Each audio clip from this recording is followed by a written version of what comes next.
So today, Diego is moving.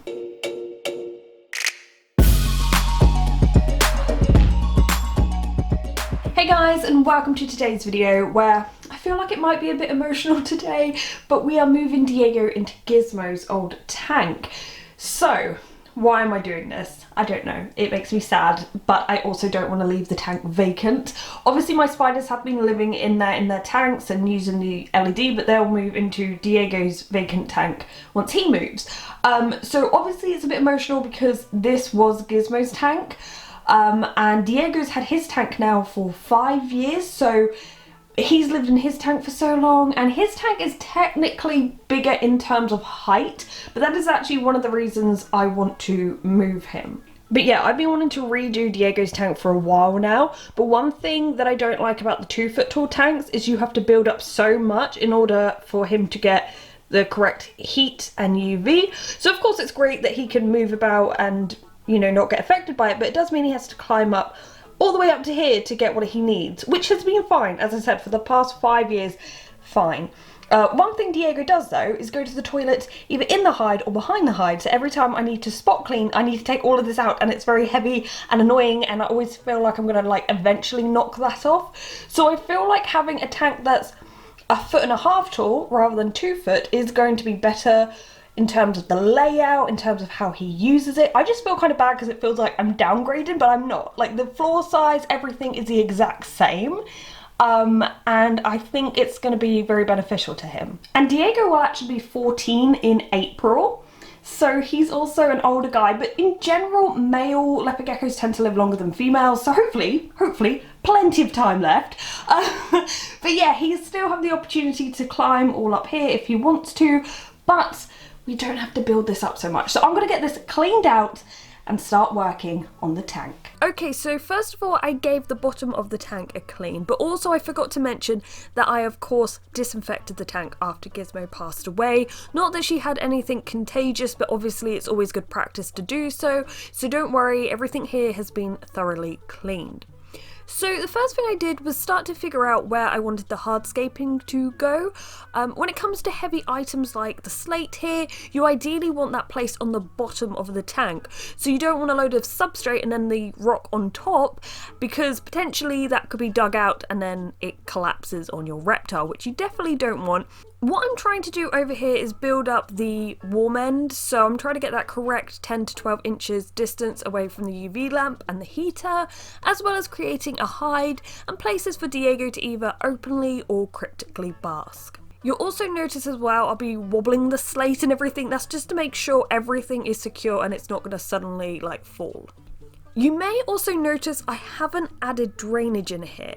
I usually do in a lot of my tanks, but I found for my leopard gecko tanks in particular, they dry out very quickly. I'm not really planning on this being heavily planted, so for now I'm just going to go without. Next I added earth mix arid. In total I used 2 bags in this enclosure, but I certainly could add a third in the future. But first I'm going to focus on the hot side by making sure the hide is full of substrate and all around the sides. This way the rocky structure kind of looks partially buried.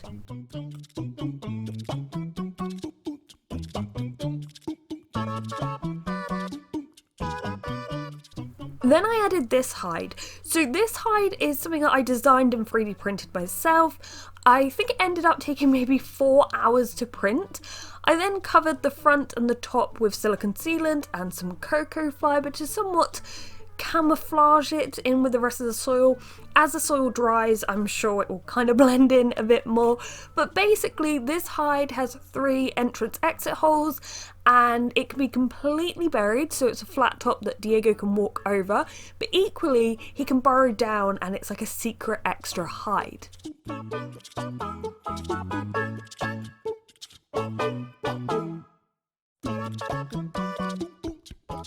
Then I wanted to add some more slate in here. Now this piece I took directly from Diego's tank.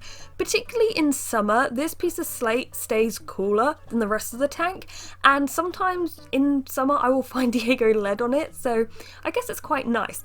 The other thing is, if you are feeding like morrow worms or mealworms, things that are prone to burrow themselves quickly in the soil, then putting them on something solid like this helps your gecko catch it a lot quicker without them escaping.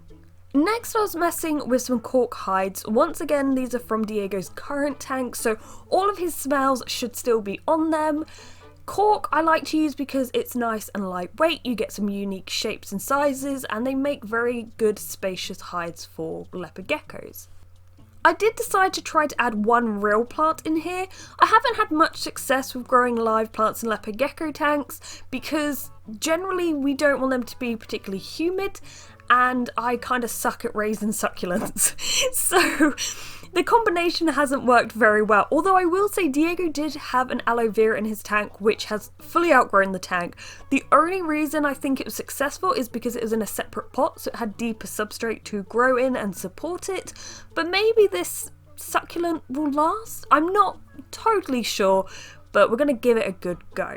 Now to add some final bits such as cork branches, fake plants, fake rocks, also some bamboo roots, which moves me on to something quite cool. I didn't expect this, but the other day a package from Habitat turned up for me, and it has a few of the products from their new Elements collection.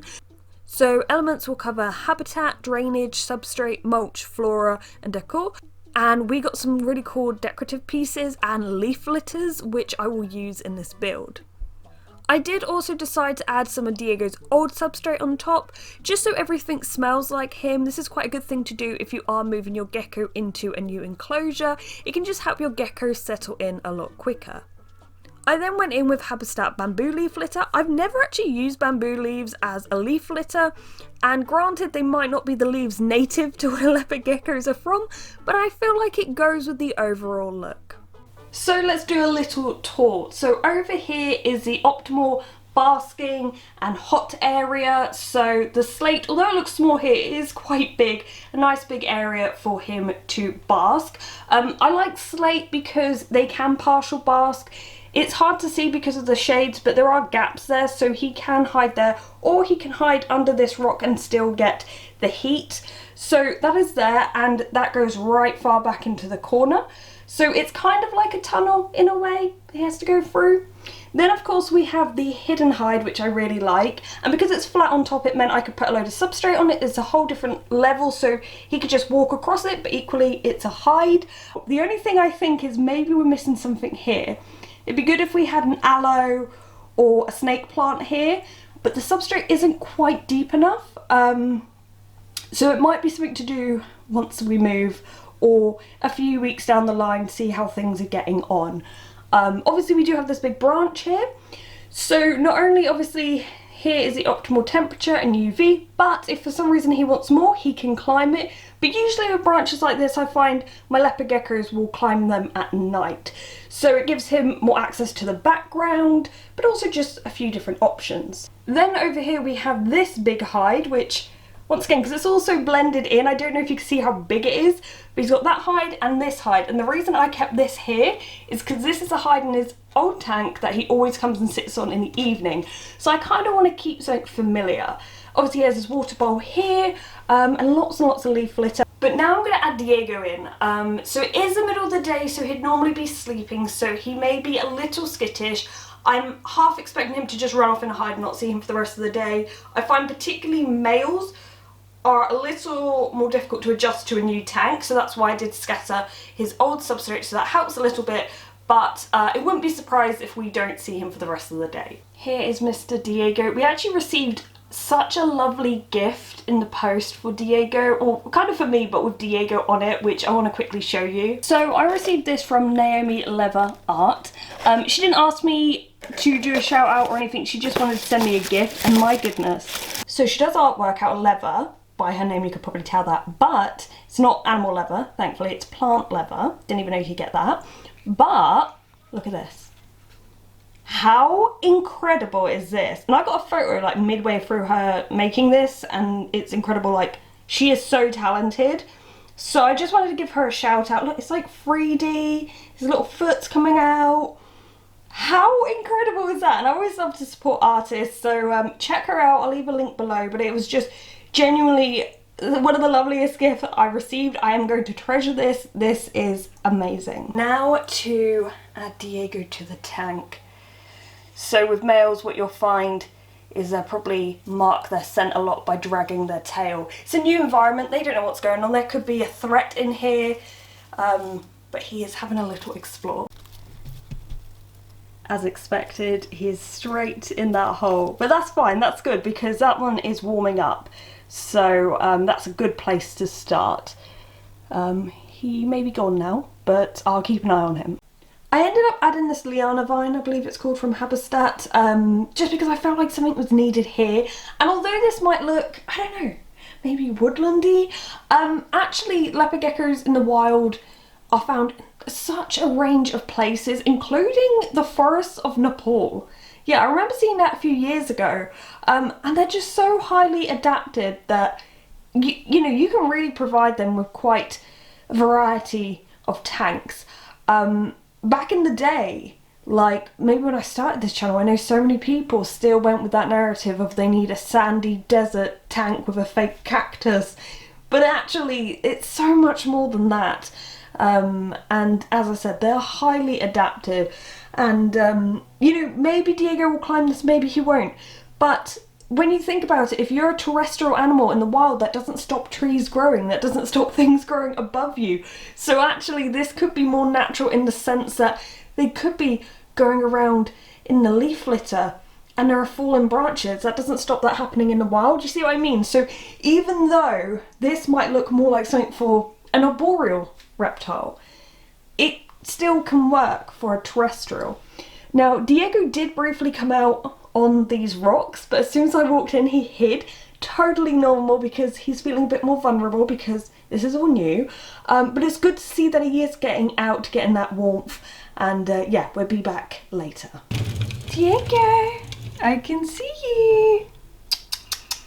Diego, are you a bit freaked out? Hey. He's just breathing a bit quick right now. I feel like if I put my hand in, he might run away. Diego, you okay? Yeah. Oh, come up here. This is where we usually hang out. Oh, that's it. Good boy.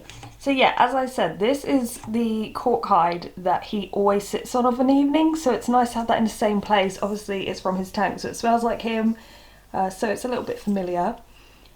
But off he goes into that hide, which actually leads to the secret hide in the middle, which he can either come out of here or go out the side way and go into his warm hide. So there's like a connecting tunnel of secrecy if he wants. So yeah, that's really positive to see him out. He is currently marking everything. What I'll probably do is document his first week in the tank. I tend to do that. I think it's interesting to see how geckos react. So that will probably be the next video out. And yeah, we'll see how he gets on. But anyway, I hope you've enjoyed this video. Thank you for watching, guys, and goodbye.